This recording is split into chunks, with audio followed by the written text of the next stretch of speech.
ഭാവിയിൽ കൃഷിയിടത്തിൽ പണിയെടുക്കാൻ ആളില്ലാത്ത അവസ്ഥ വന്നാൽ നമ്മൾ എന്ത് ചെയ്യും? കൃഷി ചെയ്യാൻ സ്ഥലമില്ലാത്തൊരവസ്ഥയും കൂടെ വന്നാലോ?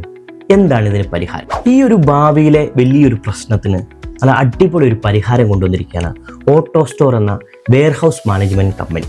അവർ ചെയ്തത് നമ്മുടെ റൂബിക്സ് ക്യൂബ് പോലുള്ള കുറേ സ്റ്റോറേജ് സ്പേസുകൾ ഉണ്ടാക്കി അതിനുള്ളിൽ ഒരു ഇൻ്റർഗ്രേറ്റഡ് ഫാമിംഗ് ആരംഭിക്കുകയാണ് ചെയ്തത്. AI ഇൻ്റഗ്രേറ്റ് ചെയ്ത ഫുള്ളി റോബോട്ടിക് ആയിട്ടുള്ള ഒരു ഫാമിംഗ് രീതിയാണിത്. ചെറിയ സ്പേസിൽ വലിയ ഹ്യൂജ് അളവിൽ കൃഷി ചെയ്യാൻ പറ്റുന്ന ഒരു സംവിധാനമാണ് ഇവർ ഉണ്ടാക്കിയെടുത്തത്. ഒപ്പോളോ എന്ന് പേരിട്ടിരിക്കുന്ന ഈ കൃഷിയിടത്തിൽ നിന്ന് വെറും 15 ദിവസം കൊണ്ട് നല്ല ഫ്രഷ് പച്ചക്കറി ഉൽപ്പാദിപ്പിച്ചെടുക്കാൻ സാധിക്കും. സാധാരണ കൃഷിയിടത്തേക്കാൾ സ്ഥലവും കുറവ്, 95% വെള്ളത്തിൻ്റെ അളവും കുറവും മതി ഇത് കൃഷി ചെയ്യാൻ. ഭാവിയിൽ നമ്മൾ ഫേസ് ചെയ്യാൻ സാധ്യതയുള്ള വെള്ളത്തിൻ്റെ കുറവ്, ലേബേഴ്സിൻ്റെ ഷോർട്ടേജ്, സ്ഥലപരിമിതി, ഇതിനൊക്കെയും ഒരു ശാശ്വതമായ പരിഹാരമാണ് ഇവർ അവതരിപ്പിക്കുന്നത്. ഈ ഇന്നവേറ്റീവ് ആയിട്ടുള്ള ബിസിനസ് ഐഡിയ നമ്മുടെ നാട്ടിലും പരീക്ഷിക്കാവുന്നതാണ്.